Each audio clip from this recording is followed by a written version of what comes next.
पश्चिम बंगाल में चुनावी अभियान शुरू हो चुका है और भारतीय जनता पार्टी ममता बनर्जी की सत्तारूढ़ तृणमूल कांग्रेस को हराने की पूरी कोशिशों में लगी हुई है। बताया जा रहा है कि चुनावी तारीखों के ऐलान के बाद प्रधानमंत्री नरेंद्र मोदी पश्चिम बंगाल में 20 चुनावी जनसभाओं और पड़ोसी राज्य असम में 6 रैलियों को संबोधित कर सकते हैं।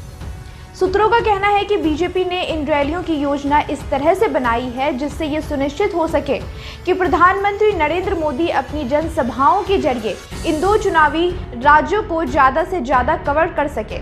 इधर समाचार एजेंसी ANI का कहना है कि दोनों राज्यों में स्थानीय बीजेपी नेताओं की भारी मांग के बाद रैलियों की संख्या तय की गई है। पश्चिम बंगाल के अलावा असम, केरल, तमिलनाडु और पुडुचेरी में विधानसभा चुनाव हो रहे हैं। हालांकि इस समय बीजेपी का सबसे ज्यादा ध्यान पश्चिम बंगाल पर है और पश्चिम बंगाल के चुनाव बीजेपी के लिए काफी अहम भी है। वहीं ये एक ऐसा राज्य है जहां पर बीजेपी ने पिछले 5 सालों में ताबड़तोड़ प्रयासों के दम पर खासी पकड़ बना ली है और आज पार्टी ममता बनर्जी के नेतृत्व वाली तृणमूल कांग्रेस की प्रमुख प्रतिद्वंदी के रूप में उभरकर सामने आई है। दूसरी ओर पड़ोसी राज्य असम में विधानसभा चुनाव बीजेपी के लिए महत्वपूर्ण है क्योंकि यहाँ पर वो पिछले 5 सालों से सत्ता में है, जबकि 2 शेष राज्यों यानी कि केरल, तमिलनाडु और पुडुचेरी में बीजेपी बड़ी खिलाड़ी के रूप में नहीं आंकी जा रही है। पीएम नरेंद्र मोदी 7 मार्च को कोलकाता के ब्रिगेड ग्राउंड में पश्चिम बंगाल में अपनी पहली चुनावी रैली को संबोधित करने वाले हैं।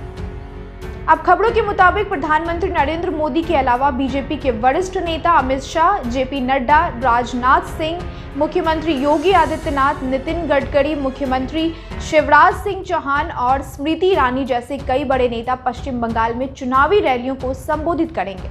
मालूम हो कि पश्चिम बंगाल विधानसभा चुनाव 8 चरणों में होने वाले हैं। पहले चरण का मतदान 27 मार्च को और अंतिम चरण का मतदान 29 अप्रैल को होगा, जबकि असम में 27 मार्च से शुरू होने वाला 3 चरणों में विधानसभा चुनाव होंगे, जबकि 6 अप्रैल को अंतिम दौर का मतदान होगा।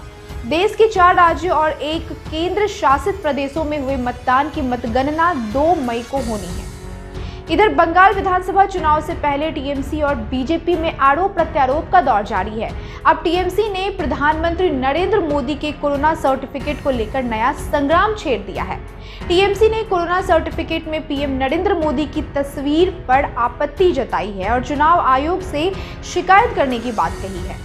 आपको बताते चले कि दिल्ली के एम्स में पीएम नरेंद्र मोदी ने सोमवार को कोरोना वायरस वैक्सीन की पहली डोज ली थी, लेकिन इसके साथ ही सियासी बवाल छिड़ गया।